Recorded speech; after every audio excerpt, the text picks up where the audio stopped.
Hola, Calichito. Hoy conjugaremos con el verbo llevar, que en quechua chanca significa apay. Empezamos con el tiempo presente. Kunan pacha. Ñuja apani. Yo llevo. Ham apanki. Tú llevas. Pay apan. Él o ella lleva. Ñujanchik apanchik.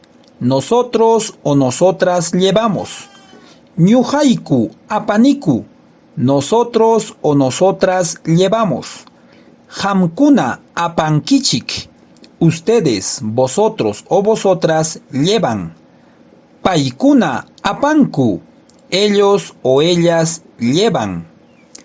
Ahora con el tiempo pasado. Jaina pacha. Ñuja aparjani. Yo llevé. Ham aparjanki. Tú llevaste. Pai aparja. Él o ella llevó. Ñujanchik aparjanchik.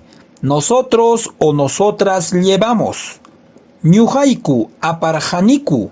Nosotros o nosotras llevamos. Hamkuna aparjankichik. Ustedes, vosotros o vosotras llevaron. Paikuna aparjaku. Ellos o ellas llevaron. Y por último, con el tiempo futuro. Jaya pacha. Ñuja apasaj. Yo llevaré. Ham apanki. Tú llevarás. Pai apanja. Él o ella llevará. Ñujanchik apasunchik. Nosotros o nosotras llevaremos. Ñujaiku apasajku. Nosotros o nosotras llevaremos. Hamkuna apankichik. Ustedes, vosotros o vosotras llevarán. Paikuna apanjaku. Ellos o ellas llevarán.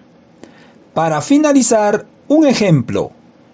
Ñujanchikja sachanchikta apasunchik. Nosotros llevaremos a nuestro árbol. No te copio, solo practico. Chao.